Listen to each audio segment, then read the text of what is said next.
Bom dia. Olá, bom dia, meus amores. Então, ficamos de corrigir o restante do exercício que foi passado, né, para vocês.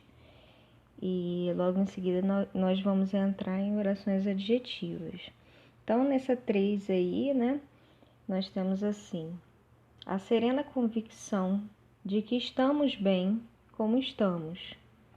Essa familiaridade que se instala e quase nos dispensa de que sigamos a pauta de um encontro não programado.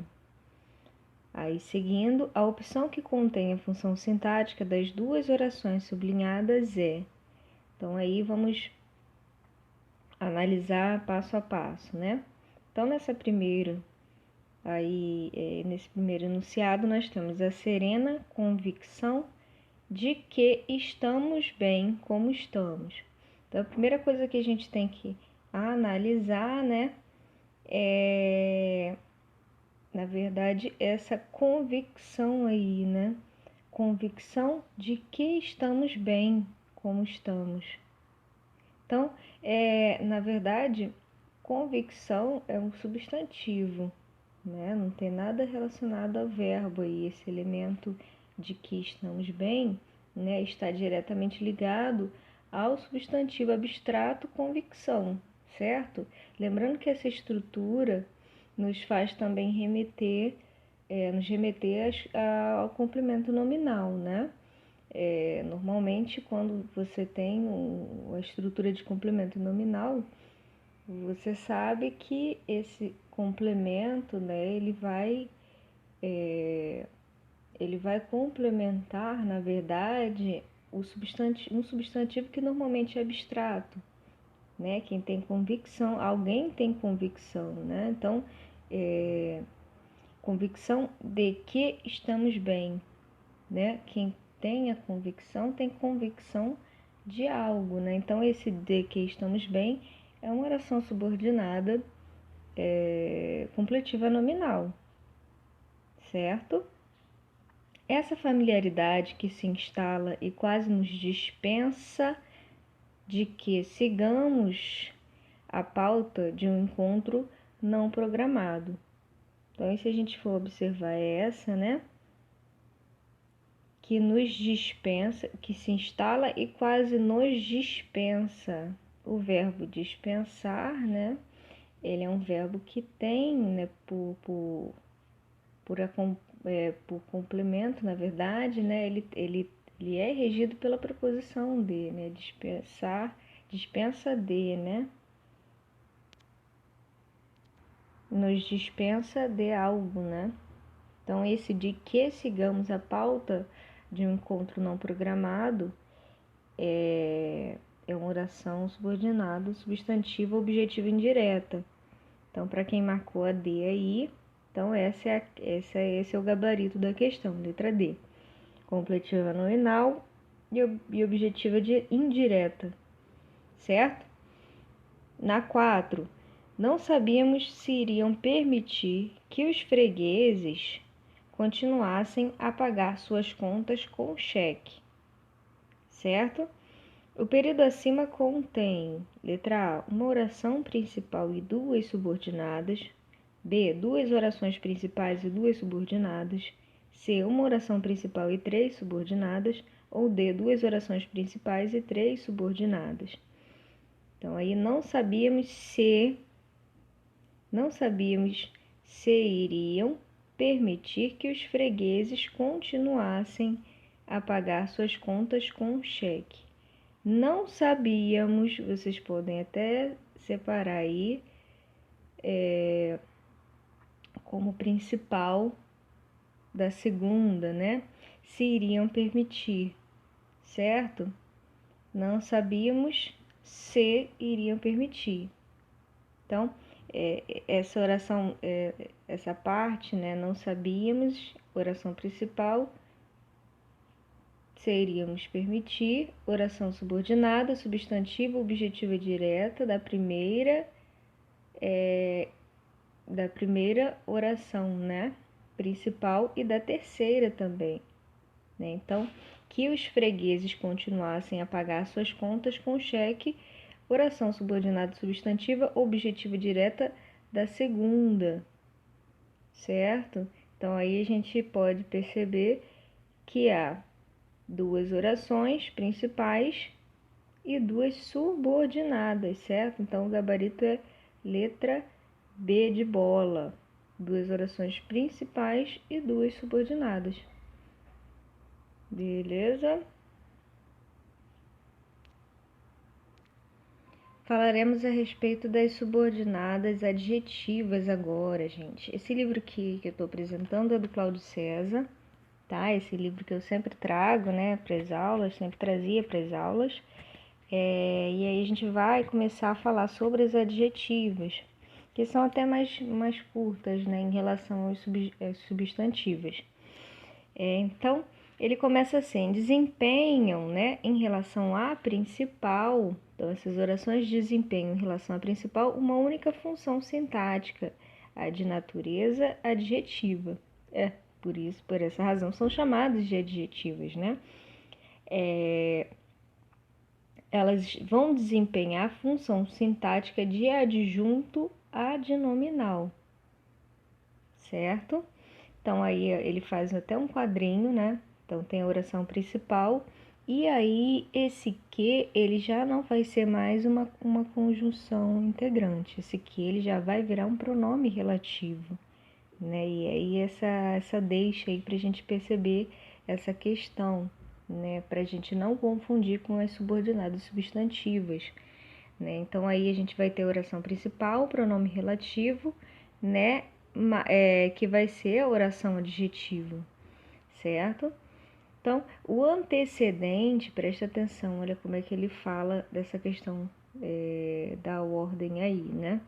O antecedente do relativo é sempre o núcleo de um sistema de valor substantivo da oração principal. Então, o antecedente, o que antecede o relativo, né, o pronome relativo, vai ser sempre um núcleo de um sistema de valor substantivo da oração principal, certo? Aí ele vai dar o exemplo. Adoro, letra A, adoro os filmes de Hitchcock. Eu também gosto muito do Hitchcock. Adoro os filmes de Hitchcock, que revejo sempre. Então aí olha esse que aí, né? Retomando, na verdade, o que esse T ele retoma, né? Ele é um pronome relativo. A gente percebe que ele tem uma função aí diferenciada, né? Ele não é simplesmente uma conjunção que integra, né?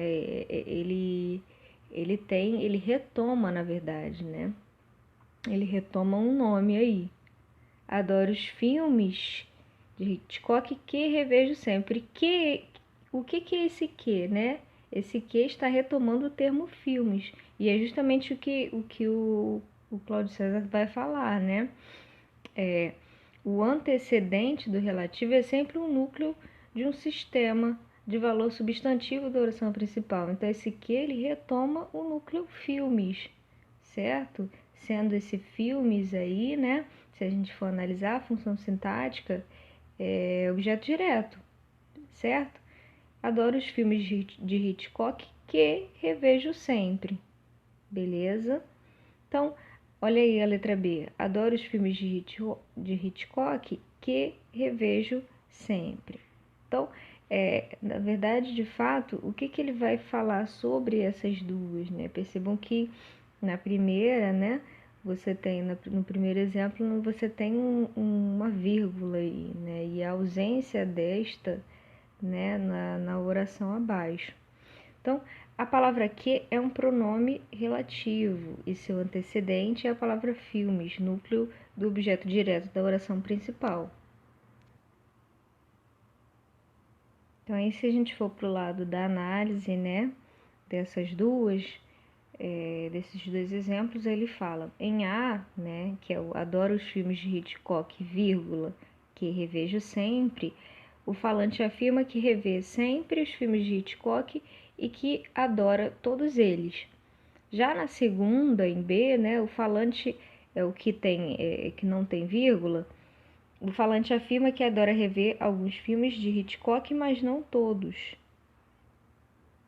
certo? Na frase A, classificamos a subordinada adjetiva como explicativa. Na frase B, classificamos a subordinada adjetiva como restritiva. Olha como é que é a importância da vírgula aí, né? O elemento gráfico que marca essa distinção é a vírgula, colocada antes do relativo. Assim, quanto à classificação, as orações subordinadas adjetivas dividem-se em restritivas e explicativas, certo? Como vimos nos exemplos, a única diferença a princípio entre essas estruturas é o sinal gráfico da vírgula anteposto ao relativo. As restritivas não possuem vírgula, enquanto as explicativas possuem vírgulas, ou seja, ficam destacadas por vírgulas, certo? Convém, no entanto, avaliar se a presença da vírgula antes do relativo tem cumulativamente ou não outra razão sintática. Isso a gente tem que sempre analisar, né? Separar um aposto explicativo, certo? A gente pode se confundir, na verdade, já que elas são ou restritivas ou explicativas, facilmente a gente pode confundir com o aposto. Mas aí, nas subordinadas apositivas, né, nas orações substantivas apositivas, esse que, né, que não normalmente aparece, né, mas ele é uma conjunção integrante. E, na verdade, nas adjetivas, você tem esse que, ele tem uma outra significação. Né? Esse que, ele é um pronome relativo. Né? Então, aí a gente tem que parar para ver, na verdade, né? E outra coisa também é que nas subordinadas apositivas, na verdade, elas vão ter sempre aquela ordem, né? Ela é catafórica, certo? Já as subordinadas adjetivas não. As subordinadas adjetivas são anafóricas, quer dizer, estas vão ser sempre retomar algo que já foi dito anteriormente, certo? Separar um aposto explicativo, marcar um adjunto adverbial, destacar um termo antecipado, o que recomendará uma interpretação mais apurada acerca da subclassificação. Observemos no trecho de Graciliano Ramos, extraído da crônica Um Gramático, a vírgula empregada antes do relativo, olha só. O chefe político, olha o exemplo aí, o chefe político recebe uma descompostura no jornal. Tranca-se e passa dias compondo a resposta, enérgica e longa, que é publicada na matéria paga. Ora, esse que aí a gente sabe que é um pronome relativo, certo? Um pronome relativo. Ninguém a compreenderá direito, fechando aí, né? A análise precipitada logo dirá que a oração é iniciada pelo relativo que é adjetiva explicativa, que é adjetiva explicativa, que está precedido de vírgula. Todavia, né, o antecedente desse relativo é o substantivo resposta, certo? Posicionado antes dos adjetivos enérgica e longa, predicativo do objeto direto. A questão é, já que o predicativo do objeto direto está colocado entre vírgulas, qual a classificação adequada para a oração iniciada pelo relativo?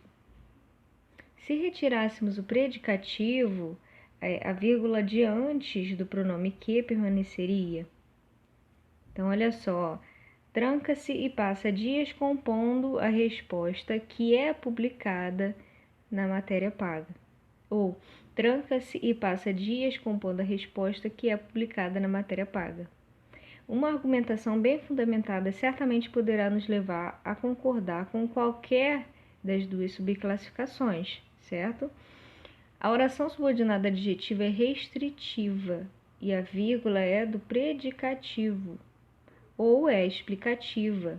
A vírgula tem função dupla, separar o predicativo e separar a oração adjetiva, certo? Óbvio que essas duas respostas terão de se basear em interpretações coerentes acerca do valor discursivo da passagem no texto. Aí ele traça algumas observações. Na letra A, há um tipo de oração adjetiva que não pode ser construído com pronome relativo, sendo introduzida pela locução de quem. Neste caso, há uma aproximação formal com a estrutura substantiva justaposta. Entretanto, feita a equivalência com deste, verificamos que a oração desempenha a função de adjunto adnominal, o que confirma sua classificação como adjetivo. Então, olha só. Não me lembro do nome de quem me entregou esta pasta. Então, não me lembro do nome deste. A oração é adjetiva porque deste é adjunto adnominal, certo? Na letra B, a gente tem a preposição que antecede o pronome relativo não tem nenhuma relação com a oração principal. Como já vimos em capítulo anterior, sua existência se prende à função sintática que o relativo desempenha em sua própria oração.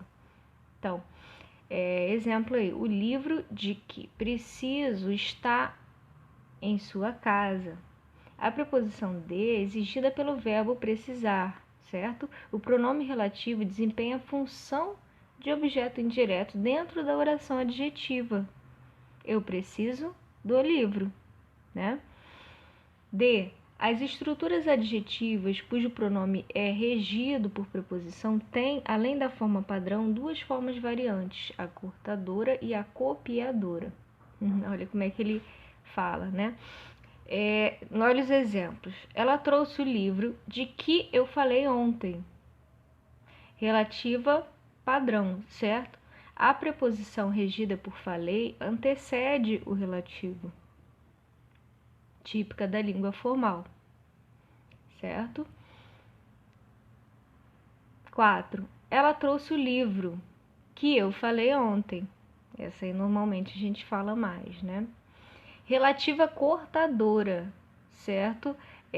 A preposição regida por falei é apagada, típica da língua coloquial, em processo de incorporação à língua literária e jornalística, certo? 5. Ela trouxe o livro que eu falei dele ontem. Ela trouxe o livro que eu falei dele ontem. Relativa copiadora. O antecedente do relativo é retomado como pronome pessoal anafórico, certo? Anafórico porque retoma o termo citado anteriormente. Na oração adjetiva, ao lado da preposição regida por falei, típica da língua coloquial ainda estigmatizada, certo? D. As expressões o, a, os, as, né, os adjuntos aí, mais que, né, contém nesta ordem um pronome demonstrativo, um pronome demonstrativo e um pronome relativo, certo? No caso aí dos pronomes, né? Devendo o período ser dividido no meio da expressão. A oração do relativo neste caso é sempre restritiva. Então, preste atenção também ele recomenda, né, na verdade, rever atentamente, né, o item relacionado às funções, na verdade, as funções sintáticas dos pronomes relativos. E aí ele tem um capítulo que fala sobre isso. Se vocês quiserem, eu até posso mandar para vocês as imagens. Segue aí mais um exemplo. 6. A moça não é a que, olha só, né? Esse a, ele é um pronome que, na verdade, ele está substituindo aquela, né? Essa moça não é aquela a qual, e a gente pode também substituir, né? Mas que normalmente é falado, né? Essa moça não é a que você encontrou na praia. Pronome demonstrativo e pronome relativo, certo?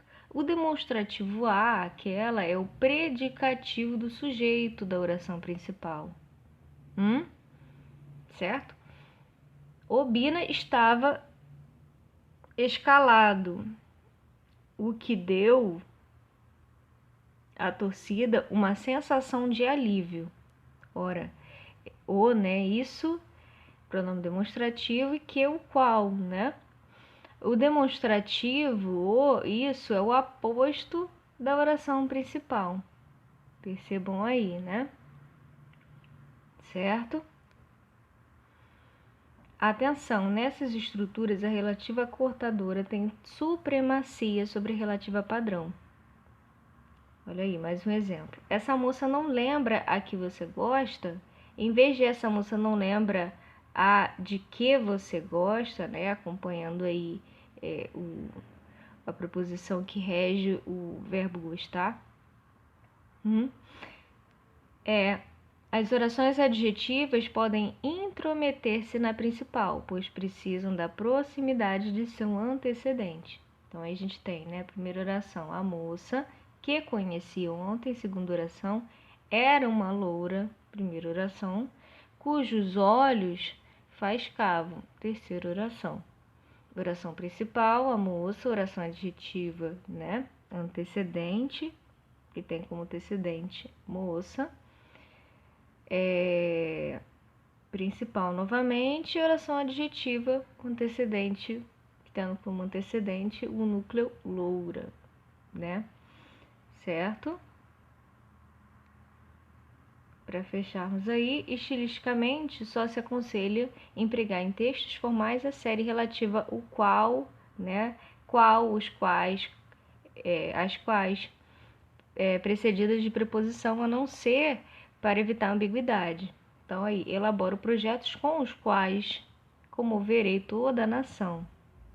Já resolvi o problema de sua irmã, a qual, né, aliás, me preocupava muito. Justificava por questão de clareza, o antecedente podia ser o problema, certo? São poucas as pessoas as quais querem realmente mudanças, estilisticamente discutível, beleza? Então, aí para evitar, né, questões de ambiguidade, você substitui, na verdade, você apresenta esse tipo de relativo, né? Essa forma relativa aí, ok? Então a gente continua na próxima aula. Beijos, tchau, tchau.